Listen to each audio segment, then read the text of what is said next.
तो चलिए दोस्तों, आज की इस वीडियो में हम बात करेंगे पार्ट 3 नदी घाटी की सभ्यता यानी कि हड़प्पा सभ्यता। और इस सभ्यता को सिंधु घाटी सभ्यता भी कहते हैं, यानी या फिर ऐसे कहिएगा सिंधु घाटी सभ्यता के नाम से इसे हम जानते हैं। इस चैप्टर की शुरुआत करने से पहले हम कुछ इसके परिचय पर प्रकाश डाल लेते हैं या इसके बारे में कुछ जानेंगे कि इसमें क्या क्या चीज़ें थीं, ये सभ्यता कहाँ विकसित हुई थी और इस सभ्यता का काल कहाँ से कहाँ तक माना जाता है। इस सभ्यता में मकान किस तरीके के बने हुए थे, इस सभ्यता में नगरों की क्या विशेषताएं थीं, भवनों का निर्माण कैसे हुआ होगा, ठीक है, और ये सभ्यता कहाँ से कहाँ तक फैली थी और इस सभ्यता का पतन कैसे हुआ होगा। तो इसमें हम थोड़ा सा ये जानने की कोशिश करेंगे। तो देखिए, नदी घाटी सभ्यता यानी कि जिसे हड़प्पा सभ्यता के नाम से भी जानते हैं या फिर कहिए सिंधु घाटी सभ्यता के नाम से भी इसे हम जानते हैं। यह सभ्यता जो थी दक्षिण एशिया की सबसे पुरानी और विकसित कांस्य युगीन नगरीय सभ्यता भी माना जाता है। इस सभ्यता का जो काल जो है 3300 ईसा पूर्व से लेकर के 1300 ईसा ईस्वी तक माना गया। और ये सभ्यता काफ़ी फली फूली भी थी, यानी काफ़ी ये सभ्यता काफ़ी उन्नति थी। इस सभ्यता में काफ़ी विकास हुआ था। इस सभ्यता में मकान जो थे पक्की ईंटों के बने हुए थे और एक बेहतरीन शहरी योजना के तहत ये मकान बनाए गए थे। इस सभ्यता में जन निकासी व्यवस्था की एक बेहतरीन व्यवस्था थी और इसमें व्यापार, और ये सभ्यता जो थी व्यापार के लिए भी काफ़ी ये फेमस हुई थी या काफ़ी विकसित थी। अब हम बात करेंगे कि ये सभ्यता जो थी, इस सभ्यता का जो ये कहाँ कहाँ तक फैली हुई थी। ये सभ्यता उत्तर पूर्वी अफ़गानिस्तान यानी कि पाकिस्तान के पास ही अफ़गानिस्तान पड़ता है। तो ये सभ्यता जो थी उत्तर पूर्वी अफ़गानिस्तान से लेकर के पाकिस्तान और उत्तर पूर्वी भारत यानी कि विशेषकर और भारत के किन किन राज्यों में भी फैली हुई थी, विशेषकर पंजाब, हरियाणा, गुजरात और राजस्थान तक ये सभ्यता फैली हुई थी। तो अब ये देख लेते हैं इस सभ्यता का पतन कैसे हुआ था। इस सभ्यता का पतन 1800 ईसा पूर्वी के आसपास हुआ था और ऐसा माना जाता है कि जलवायु में परिवर्तन हुआ होगा, नदियों ने अपना रास्ता बदला होगा या इनके व्यापार में कमी आई होगी। तो इसीलिए इस सभ्यता के जो लोग थे, हड़प्पावासी जो लोग थे, ये अपने काम धंधे की तलाश में इस सभ्यता को इन नगरों को छोड़ करके ये जाने लगे थे। तो इस तरीके से बहुत सारे या आंधी तूफान भी हो सकता है, बाढ़ भी आई होंगी, तो ये बहुत सारे कारण हो सकते हैं। तो इस तरीके से इस सभ्यता का क्या हुआ था, पतन हुआ था। अब देखते हैं कि अब देखिए हम इस चैप्टर की शुरुआत करते हैं नदी घाटी सभ्यता की। आज कुछ लोग गाँव में रहते हैं तो कुछ नगरों या शहरों में, दोनों जगहों के रहन सहन में क्या होता है, कुछ ना कुछ समानताएं होती हैं तो कुछ अंतर भी होता है। क्या आपको पता है कि आज से लगभग 2500 ईसा पूर्व भी भारत में नगर थे। आपको यह जानकर आश्चर्य होगा कि इन प्राचीन नगरों का निर्माण लगभग आजकल की सुनियोजित नगर निर्माण योजना की तरह हुई थी, ऐसा उस समय के अवशेष बताते हैं। यानी कि ये तो देखिए आज भी ये सब चीज़ें देखने को हमें मिलती हैं, बहुत सारी चीज़ें, कि कुछ लोग गांव में रहते हैं, कुछ लोग शहरों में या नगरों में रहते हैं और दोनों ही जगह में जो लोग रहते हैं वहाँ पर कुछ ना कुछ समानता और उनमें कुछ ना कुछ अंतर जरूर पाया जाता है। तो ये सभ्यता जो थी, जो कि मैं पहले बता चुकी हूँ कि ये 2500 वर्ष ईसा पूर्व तक ये विकसित हुई थी और ये भारत में भी इसके अवशेष हमें देखने को मिलते हैं और भारत के कई राज्यों में ये फैली हुई थी, ठीक है। अब ये इसमें जो है एक सुनियोजित योजना के तहत इसमें पक्के मकान बनाए गए थे। अब ये देखते हैं अब यहाँ हम बात करेंगे कि ये जो सभ्यता थी की शुरुआत करते हैं कि विश्व की प्राचीन नगर सभ्यताओं का विकास नदियों के किनारे हुआ। नदी के किनारे होने के कारण खेती के लिए पानी की उपलब्धता ने अधिक अन्न उत्पादन में काफ़ी मदद मिली थी। अधिक अन्न उत्पादन ने व्यापार को बढ़ावा दिया जिससे नगरों का विकास संभव हो सका।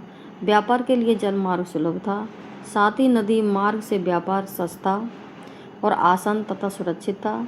नगरीय जीवन में अब कृषि की अपेक्षा अन्य काम धंधों को अधिक महत्व मिला। इन काम धंधों के विकास के लिए प्राकृतिक कच्चे माल की उपलब्धता तथा उससे निर्मित वस्तुओं ने नगरीय जीवन को और उन्नत बनाया। फलस्वरूप विश्व में पहली बार अलग अलग नदियों के किनारे नगरीय सभ्यता का विकास हुआ, जिसमें सिंधु नदी के तट पर यह सभ्यता क्या हुई, विकसित हुई थी, हड़प्पा सभ्यता। तो देखिए ये जो सभ्यता थी विश्व की प्राचीन नगर सभ्यताओं का विकास जो था खासकर नदियों के किनारे हुआ था। और नदियों के किनारे क्यों हुआ था, क्योंकि वहाँ पर पानी बहुत ही आसानी से मिल जाया करता था, और जब पानी आसानी से मिल जाया करता था तो खेती भी आराम से सरलता से हो जाती थी।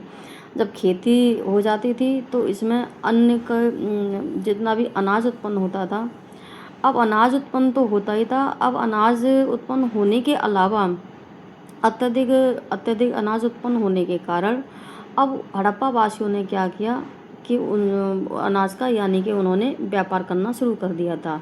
और ये व्यापार किससे करते थे, जल मार्ग के द्वारा करते थे या फिर साथ ही नदियों के द्वारा करते थे। और जब ये नदियों के द्वारा व्यापार करते थे तो ये नदियों के द्वारा ये व्यापार जो होता था आसान और सुरक्षित ये अपने आप को महसूस करते थे और सस्ता भी पड़ता था। अब क्या था कि नगरीय जीवन में क्या है, कृषि की अपेक्षा अब क्या कृषि के साथ साथ क्या हुआ, कृषि के अलावा कृषि तो ये करते ही थे, इसके अलावा अन्य काम धंधों को भी इन्होंने अधिक महत्व दिया था, है ना। अब क्या था कि अब काम धंधों में किस तरीके से इन्होंने विकास किया कि कच्चे माल को कृषि में जो कच्चा माल ये उगाते थे उन कच्चे माल से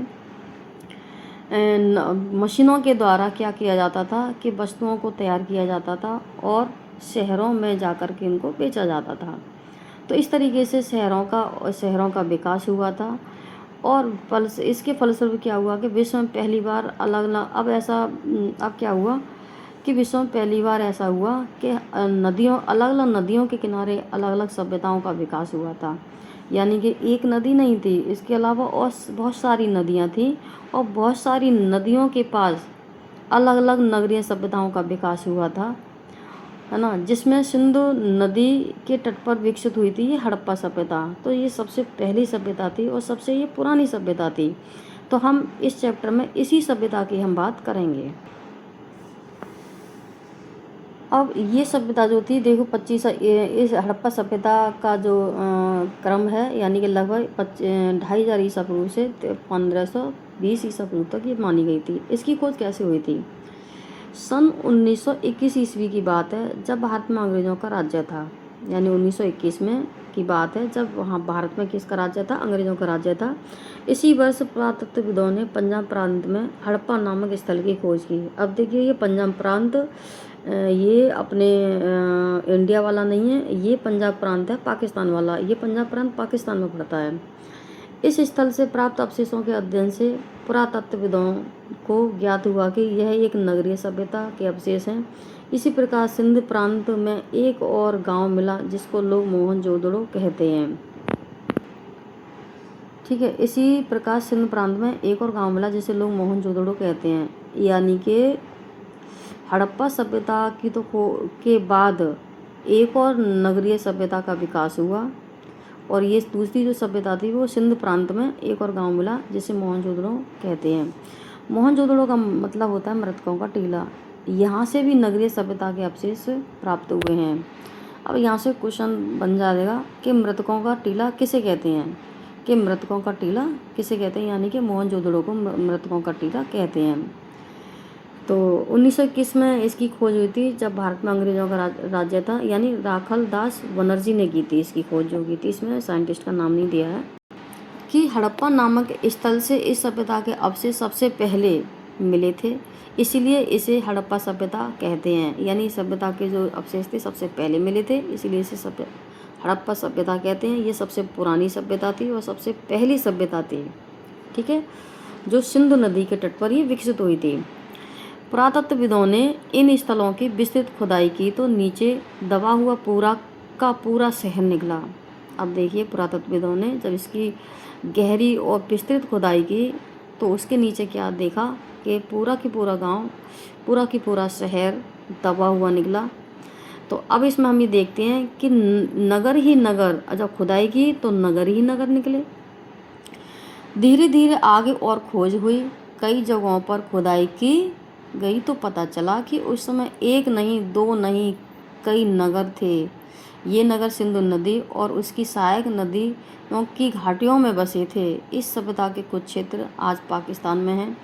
भारत में रोपड़, यानी रोपड़ जो पंजाब में पड़ता है, कालीबंगा जो कि राजस्थान में पड़ता है, लोथल जो कि गुजरात में पड़ता है, तथा दाइमाबाद जो कि महाराष्ट्र में पड़ता है। इस सभ्यता से संबंधित मुख्य पुरास्थल भी यहाँ पर मिले थे।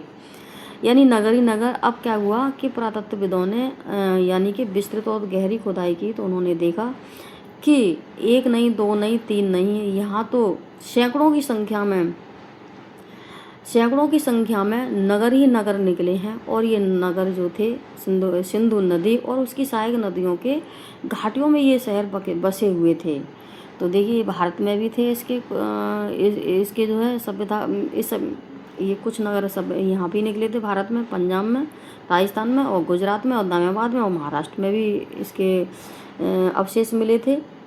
ठीक है, अब हम ये देखते हैं कि मेरठ यानी कि जो उत्तर प्रदेश में है, हिंडन नदी के तट पर आलमगीरपुर पुरास्थल स्थित है।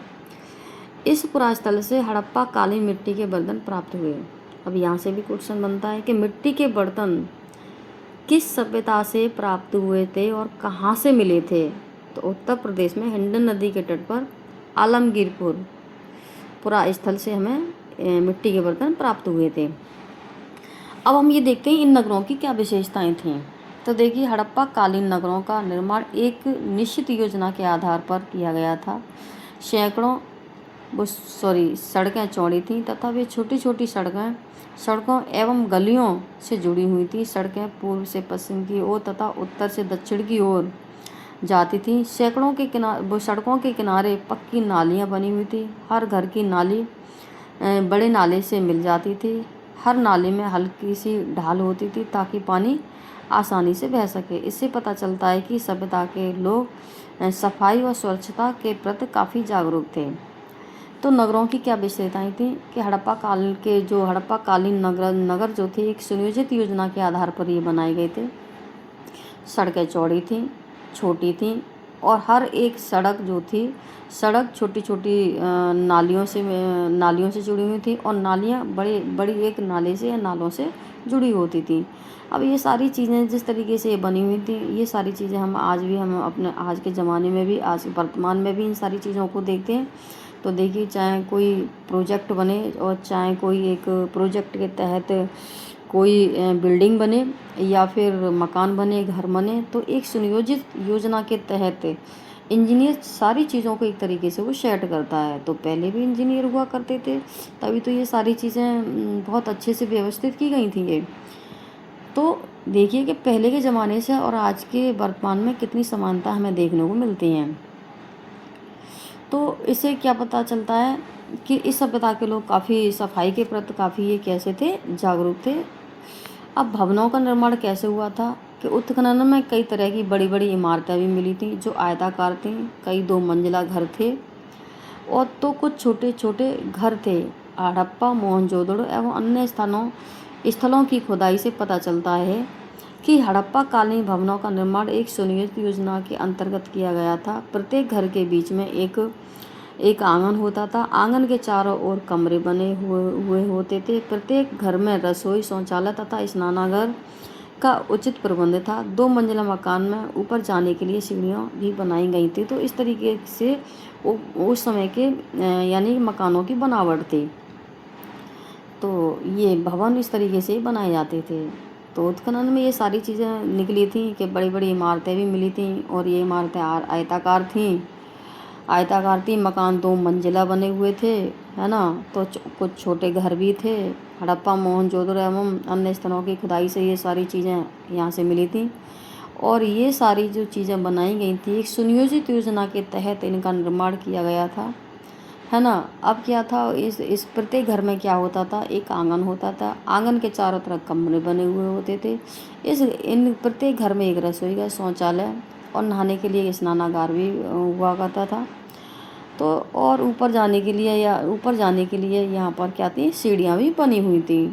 तो आज भी वर्तमान में हम ये सारी चीज़ें देखते हैं कि 2 मंजिला मकान हो या 3 मंजिला मकान हो। तो पहले की चीज़ें वर्तमान की चीज़ों से काफ़ी मिलती जुलती हैं। अब हम यहाँ देखेंगे, देखिए ये चार्ट दिया हड़प्पा सभ्यता का काल दिया है, कहाँ से कहाँ तक चली थी, है ना। तो यहाँ से इसकी शुरुआत मानी जाती है 2500 ईसा पूर्व से लेकर के 1520 ईसा पूर्व तक ये हड़प्पा सभ्यता यहाँ से लेकर के यहाँ तक ये मानी जाती है। ठीक है, अब हम आगे बात करते हैं कि देखिए चित्र में इस इमारत की दीवारें देखिए कि कितनी ऊंची दीवारें हैं। दीवारें पक्की ईंटों की बनी हुई हैं। इससे पता चलता है कि उस समय ईंट पकाने की भट्टियाँ भी रही होंगी। तो पहले भट्टियाँ थीं। आज के समय की बात करें तो आज भट्टों में पकाई जाती हैं, पहले भट्टियों में ईंटें पकाई जाती होंगी। तो ये देख रहे हैं, आप देख सकते हैं, ये 2 मंजिला मकान है, बीच में ये आंगन है, आंगन के चारों तरफ कमरे बने हुए हैं, ये ऊपर जाने के लिए सीढ़ियाँ हैं, ये शौचालय है, ये कुआं है, ये सारा की सारा ये 4 दीवारी में घर जो है 4 दीवारियाँ हैं चारों तरफ ये। तो ये देख सकते हैं इस तरीके के मकान उस सभ्यता में ये बने हुए थे। तो हड़प्पा सभ्यता के नगरों की खुदाई के में पता चला कि पक्के घरों के अलावा बड़े बड़े गोदाम भी थे। जब खुदाई की गई तो पक्के घरों के अलावा बड़े बड़े गोदाम भी मिले थे। और इन गोदामों में आसपास के जो गांव हुआ करते थे, गांव अनाज को इकट्ठा करने के लिए इस गोदाम में आते थे या गोदामों में रखा जाता होगा अनाज। घरों और गोदामों के अलावा मोहनजोदड़ो में एक बड़ा पक्का स्नानागार भी मिला था। इसके चारों तरफ कमरे बने हुए थे। तो देखिए वैसे पहले भी देखो गोदाम हुआ करते थे। आज की बात करें तो आज भी गोदाम होते हैं अनाजों को इकट्ठा करने के लिए। तो ये इस तरीके के खुदाई के फलस्वरूप ये सारे अवशेष मिले थे। गोदाम, पक्के मकान, ये सारी चीज़ें खुदाई के फलस्वरूप ये मिले थे। देखिए ये स्नानागार है और इस स्नानागार के चारों तरफ क्या है कि कमरे बने हुए हैं। अब हम ये देखते हैं कि उस समय के लोगों का रहन सहन कैसा था। इस बात पर थोड़ा सा चर्चा कर लेते हैं कि रहन सहन कैसा था। चावल, गेहूँ और जौ हड़प्पा वासियों के मुख्य भोज्य पदार्थ थे। तो हड़प्पा वासी क्या क्या खाते थे? चावल, गेहूँ और जौ, इनके ये भोजन में शामिल था। अब क्वेश्चन यहाँ से ही बन जाएगा कि हड़प्पा वासियों का भोजन क्या था और वो अपने भोजन में क्या क्या खाते थे। तो चावल, गेहूँ और जौ ये खाते थे, यह इनका मुख्य भोजन था। ये लोग सूती और ऊनी दोनों प्रकार के वस्त्र पहनते थे, यानी ऊनी और सूती दोनों पहनते थे। यहाँ के निवासी जो गेहूँ, जौ, कपास, मटर, तिल और अनाज, चावल की खेती किया करते थे। अब क्वेश्चन यहाँ से ही बन जाएगा कि हड़प्पा वासी लोग जो थे किन किन चीज़ों, कौन कौन से अनाजों की वो खेती किया करते थे। तो गेहूँ, जौ, कपास, मटर, तिल और चावल की वो खेती किया करते थे। ऊंचे कंधों वाले बैल होते थे, गाय, भैंस, बकरी, भेड़, सूअर, हाथी और ऊँट, इनके ये क्या थे? पालतू पशु थे। हार, कंगन, पाजेब यानी पायल, बाली, अंगूठी इनके प्रिय आभूषण थे। मन का बनाने का कारखाना चन्हू दढ़ों से प्राप्त हुआ था। यानी कि मन का जो होता है आभूषण, ठीक है, आभूषण बनाने का जो कारखाना था वो चन्हू दढ़ों से प्राप्त हुआ था। तो ये इनके पालतू पशु थे। बैल, गाय, भैंस, भेड़, बकरी, सूअर, ये सब चीज़ इनके पालतू पशु थे। अब ये देखते हैं कि आप भी मिट्टी के मनकों से आभूषण बनाइए, कौन बनाता है। अभी देखते हैं ये लोग कौन कौन से देवी देवताओं की ये पूजा करते थे। कौन कौन से देवी देवताओं की पूजा करते थे कि अगले पृष्ठ के बाएं हाथ पर बनी मूर्ति को देखिए। संभवतः यह मिट्टी की मूर्ति उन लोगों की देवी की मूर्ति थी। पत्थर के चौकोर पट्टे पर एक आकृति के सिर पर भैंसे के सींग का चित्र है। उसके चारों तरफ कई जानवर बने हैं। यह कोई देवता होंगे। संभवतः सिंधुवासी इन्हें पशुओं का देवता मानकर पूजते थे। यानी कि देखिए ये है पशुओं का देवता ये मातृ देवी है, ये मातृ देवी की पूजा करते थे, जो कि ये संभवतः ये मिट्टी की बनी हुई मूर्ति है, तो ये लोग इनकी ये पूजा करते थे। और ये देखिए एक पट्टे पर, ये है पट्टे पर एक आकृति का बना हुआ ये भैंसे का सींग है, तो ये इसको ये अपना इस जानवर को अपना देवता मानकर इसकी ये पूजा करते थे। तो और ये भैंसे का सींग है और इसके चारों तरफ ये देखिए छोटे छोटे ये जानवर बने हुए हैं, इस तरह की ये आकृति थी उनके देवताओं की। तो ये मातृ देवी की तो पूजा किया करते थे, और भैंसे के सींग भैंसे का सींग जो मिला था चित्र है, इसको ये देवता मान करके इसकी ये पूजा करते थे। अब देखिए इसके अलावा कुछ मोहरों पर पीतल की पत्तियां और सांप की आकृतियां भी बनी मिली। शायद वे इन सब की पूजा करते थे, यानी सांप की आकृतियां भी थी, इसकी पूजा और मोहरों पर पीपल की पत्तियां भी छपी हुई मिली थी। इन बातों का हम अंदाज़ा लगा सकते हैं कि पक्की तरह से नहीं कह सकते, अंदाज़ा लगा सकते हैं केवल, लेकिन सही तरीके से हम ये सब चीज़ नहीं मान सकते। इतिहासकारों के अनुसार हड़प्पा सभ्यता के धर्म की 4 मुख्य विशेषताएं थीं। अब इतिहासकारों ने क्या माना कि हड़प्पा सभ्यता के धर्म की 4 मुख्य विशेषताएं थीं। क्या थी? मातृ शक्ति की उपासना, शिव की पूजा, वृक्ष पूजा यानी वृक्ष की पूजा करते थे, और पशु की भी ये लोग पूजा करते, यानी शिव के भी उपासक थे, यानी शिव की पूजा करते थे। ये मातृ शक्ति की पूजा करते थे, वृक्ष की भी पूजा करते, वृक्ष में यानी कि पीपल की पूजा करते थे, पशु पूजा यानी कि ये पशुओं की पूजा करते थे। ऊपर बताई गई किन किन चीज़ों को आज भी लोग मानते हैं, इन चीज़ों को मानने के पीछे क्या कारण हो सकता है, ज़रा सोचिए। तो आज की डेट में देखिए, आज भी हम पीपल की पूजा करते हैं। पहले की बात करें तो पहले ही पीपल की पूजा होती थी, पशुओं की पूजा होती थी, और आज की डेट की हम बात करें तो पशुओं में गाय की पूजा करते हैं। तो देखिए बहुत सारी चीज़ें कितनी मिलती जुलती हैं। तो शिव की पूजा पहले भी होती थी, आज भी शिव की पूजा होती है। तो पहले की जो धर्म की जो चीज़ें हैं आज के धर्म से कितनी मिलती जुलती हैं। अब देखते हैं कि उस समय के लोग कैसे काम धंधे करते थे। तो यहाँ से देखेंगे कि खुदाई में तांबे और कांसे की बनी हुई कुल्हाड़ी, दर्पण, आरी, कंघियाँ उस तरह प्राप्त हुए थे।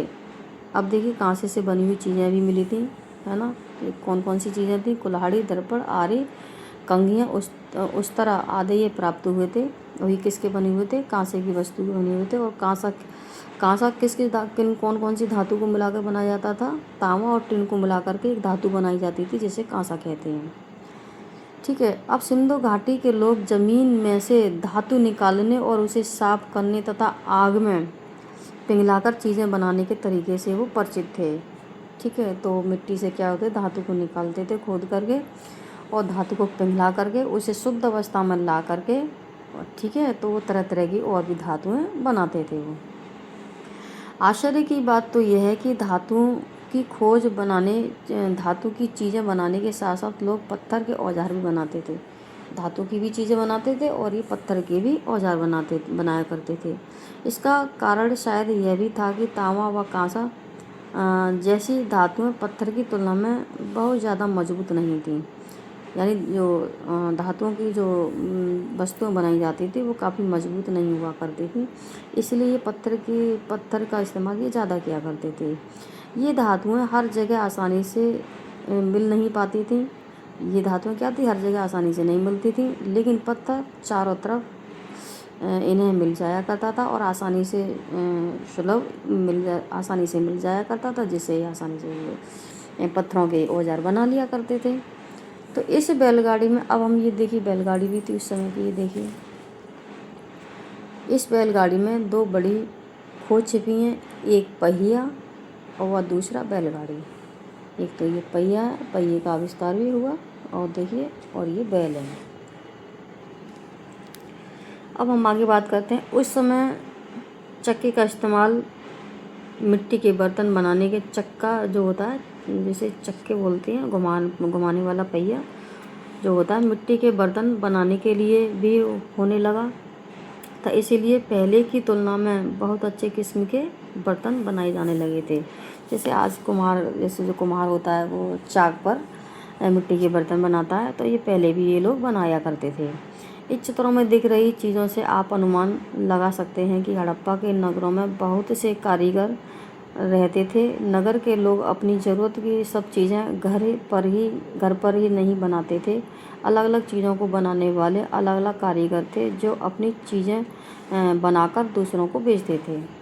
तो देखिए एक ही कारीगर हर तरह की चीज़ें नहीं बनाता था, हर वस्तुओं को बनाने के लिए अलग अलग कारीगर हुआ करते थे, ठीक है। और दूसरी चीज़ों को बनाने के लिए अलग अलग कारीगर मतलब अलग अलग चीज़ों को बनाने वाले जो अलग अलग कारीगर हुआ करते थे, और ये कारीगर अपनी चीज़ों को बना करके दूसरों शहरों में जाकर ये बेचा करते थे। अब वस्तु विनिमय क्या था? यानी वस्तु विनिमय उसे कहते हैं कि वस्तु के बदले दूसरी वस्तु को लेना या देना, यानी वस्तु के बदले वस्तु चीज़ लेना। जैसे मान लीजिए हमने आपको 1 बोरी गेहूँ दिया और हमें गेहूँ की ज़रूरत है, ठीक है।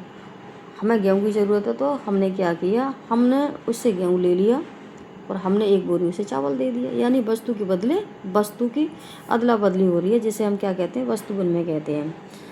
हड़प्पा सभ्यता के लोग एक वस्तु के बदले दूसरी वस्तु को देकर व्यापार करते थे। इसके लिए वे रुपया या सिक्कों का प्रयोग नहीं करते थे।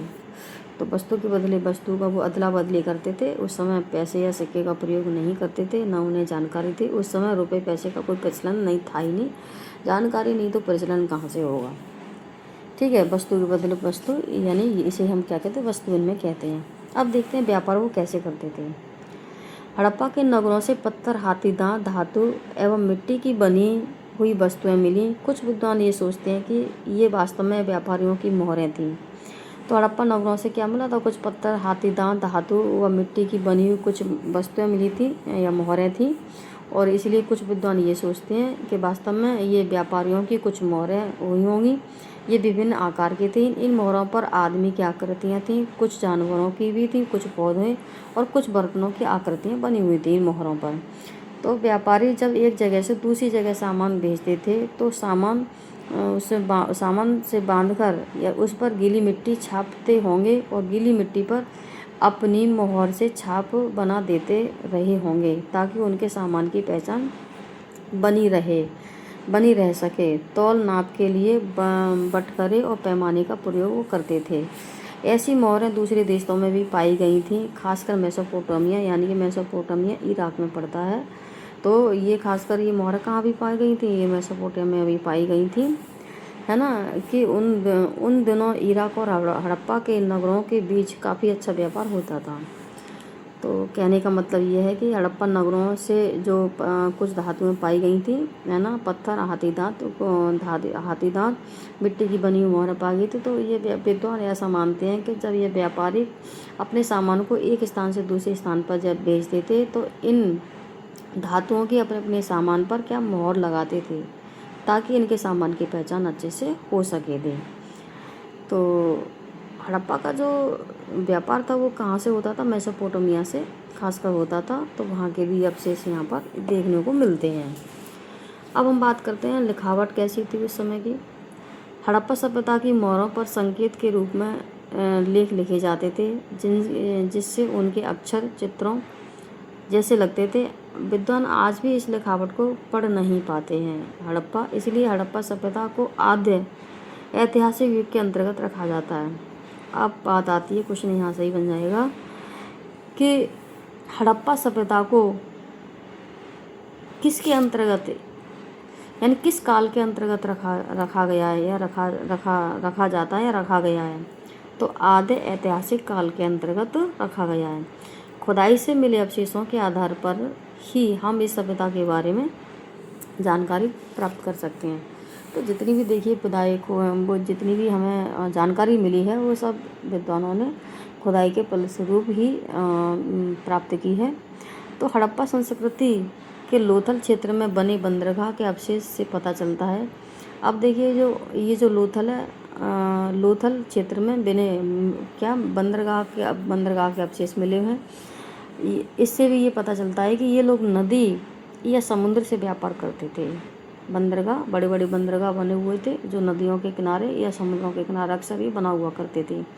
यहाँ से व्यापार करते थे। लोथल मुख्यतः व्यापारिक नगर रहा होगा क्योंकि यहाँ से बंदरगाह, गोदी, मोहरें तथा गोदाम के अवशेष भी मिलते हैं। नगर निर्माण योजना के साथ साथ अन्य विशेषताओं के आधार पर यह अनुमान लगाया जा सकता है कि इसकी शासन व्यवस्था काफ़ी सुदृढ़ रही होगी। जब इतनी अच्छे लेवल पर व्यापार होता होगा तो वो शासन व्यवस्था भी काफ़ी अच्छी रही होगी उस समय की। तो युद्ध संबंधी अस्त्रों के न मिलने के कारण कहा जा सकता है कि राज्य में शांति एवं सुव्यवस्था भी थी। तो जब अस्त्र शस्त्र के प्रमाण नहीं मिले हैं तो युद्ध भी नहीं हुआ करते होंगे। जब युद्ध नहीं हुआ करते होंगे तो राज्य में तो शांति रहती ही होगी। अब देखते हैं कि नगरों का पतन कैसे हुआ। कि आज से लगभग 4-5 हज़ार साल पहले हड़प्पा में नगर बने हुए थे। ये नगर लगभग 1000 साल तक बने रहे थे, यानी 1000 साल तक ये सभ्यता विकसित रही थी। फिर भी किसी भी कारणवश ये नष्ट हो गए और मिट्टी में दब गए। यानी अब दबने का कारण क्या हुआ होगा, जो पहले भी इसमें बताया, जलवायु में परिवर्तन हुआ होगा या बाढ़ आई हुई होगी। का क्या कारण हो सकते हैं, है ना। तो कारण क्या है कि देखो, बाढ़ भी आ सकती है, भूकंप, महामारी या आक्रमण या बाहरी आक्रमण लोगों ने किए होंगे, या फिर आर्यों का आना हुआ होगा, है ना, या महामारी फैली होगी, है ना, या नदियाँ सूख गई होंगी, नदियों ने अपने रास्ते बदल लिए होंगे जिससे इनके व्यापार में कमी आई होगी। जब कमी आई तो महामारी के कारण, भुखमरी के कारण लोग मरे होंगे तो लोगों ने, और कुछ लोग उन नगरों को छोड़ करके चले गए। इस तरीके से इन नगरों का धीरे धीरे क्या हुआ, पतन होता चला गया। नगर निर्माण कला का विकास इस सभ्यता की विशेष देन है। यहाँ के लोगों ने घर बनाने में पक्की ईंटों का प्रयोग किया। पानी निकास हेतु नालियों की समुचित व्यवस्था, ये सारी चीज़ें देखिए पहले भी हम पढ़ चुके हैं। तो अब हम बात करेंगे इसके। अब देखिए, इसके अलावा कुछ सभ्यताएं और भी थी जो विकसित हुई थी। तो इस सभ्यता में हम देखेंगे मेसोपोटामिया की सभ्यता। मेसोपोटामिया की सभ्यता 5000 ईसा पूर्वी से 2000 ईसा पूर्वी तक इसका काल माना जाता है। यह सभ्यता दजला फरात नदी के किनारे विकसित हुई थी। अब क्वेश्चन आ जाएगा कि मेसोपोटामिया की सभ्यता का काल क्या था और ये किस नदी के किनारे विकसित हुई थी। तो इसका काल 5000 ईसा पूर्व से लेकर के 2000 ईसा पूर्व तक माना जाता है। यह दजला फरात नदी के किनारे विकसित हुई थी, है ना। इस सभ्यता के प्रमुख जो थे देवता निवास करते थे। इनकी लिपि कैसी थी, चित्रात्मक थी। ठीक है। अब दूसरी सभ्यता की हम बात कर लेते हैं, मिस्र की सभ्यता। मिस्र की सभ्यता का जो काल है 5000 ईसा पूर्वी से 2000 ईसा पूर्व तक माना जाता है। मिस्र सभ्यता को नील नदी का वरदान कहते हैं। या किस नदी को या मिस्र की किस नदी को नील नदी का वरदान कहते हैं, यानी मिस्र सभ्यता को नील नदी का वरदान कहते हैं। शवों को क्या है कि संरक्षित करने के लिए उनके शरीर पर नाइट्रोजन नामक का पदार्थ लगाकर लेप लगाया जाता था और उन्हें पतले और मुलायम कपड़े से ढक देते थे। इस प्रकार के शवों को मम्मी कहते हैं। इनको पिरामिड के अंदर रखा जाता था। यानी मिस्र की सभ्यता को क्या कहते हैं, नील नदी का वरदान कहते हैं। अब मिस्र में क्या होता था कि शवों को दफनाने की जो प्रक्रिया थी, तो उस पर वो लोग क्या, मिस्र के लोग क्या करते थे, शवों पर एक नाइट्रोजन नामक पदार्थ को पूरे शरीर पर क्या कर लेप कर शरीर पर मतलब लगा देते थे या उस पर लेप कर देते थे और फिर उस शरीर को पतले और मुलायम कपड़े से ढक दिया करते थे, है ना। और ढकने के बाद, है ना, ढक देते। तो इस प्रकार के शवों को क्या कहते थे, मिमी कहते थे। इनको कहाँ रखा जाता था, एक पिरामिड के आकार का एक वो होता था, पिरामिड के आकार में के ये जो वो होते थे, पिरामिड बने होते थे, इनमें इन शवों को अंदर रख दिया जाता था। अब एक और थी चीन की सभ्यता। चीन की सभ्यता का काल, हाँ एक और रहेगी क्रीट सभ्यता। क्रीट की सभ्यता का काल जो 3000 ईसा पूर्व से 1500 पूर्व ईसा पूर्व तक माना जाता है। इसे महान द्वीप सभ्यता भी कहते हैं। यह सभ्यता भूमध्य सागर के किनारे विकसित हुई थी। यानी अब क्रीट सभ्यता का काल 3000 ईसा पूर्व से 1500 ईसा पूर्व तक माना जाता है। ये कहाँ विकसित हुई थी, भूमध्य सागर के किनारे विकसित हुई थी। इस सभ्यता को महान द्वीप सभ्यता भी कहते हैं, है ना। यहाँ भी क्वेश्चन भी कई बन जाएंगे, 3-4 क्वेश्चन बनने हैं इसमें। सुंदर चित्रकारी के कारण यहाँ के बर्तनों की मांग दूसरे देशों में भी थी। तो यहाँ में इस सभ्यता में क्या होता था कि बर्तनों पर अच्छी तरीके से चित्रकारी की जाती थी और इन बर्तनों की डिमांड दूसरे देशों में भी होती थी। अब लास्ट की सभ्यता रहेगी चीन सभ्यता। ये चीन की सभ्यता जो है लगभग 2500 ईसा पूर्व तक रही थी ये। तो इसका काल इतना ही माना जाता है कि ये सभ्यता हवा गहुँ नदी के किनारे विकसित हुई थी। चीन की सभ्यता कहाँ विकसित हुई थी? हवा गहुँ नदी के किनारे विकसित हुई थी। साटन के कपड़े तथा बाँस पर लिखना सबसे पहले चीन ने ही शुरू किया था। अब क्वेश्चन यहाँ से बन जाएगा, साटन के कपड़े तथा बाँस पर लिखना किस सभ्यता के लोगों ने शुरू किया था? तो चीन की सभ्यता के लोगों ने शुरू किया था। कागज़ का आविष्कार सर्वप्रथम चीन में ही हुआ था। तो क्वेश्चन यहाँ से भी बनेगा कि कागज़ आविष्कार किस सभ्यता में हुआ था? तो कागज़ का आविष्कार चीन में ही हुआ था या चीन के लोगों ने ही किया था। तो ये चैप्टर यहाँ ख़त्म होता है। तो अब हम आगे चैप्टर की बात करेंगे। धन्यवाद।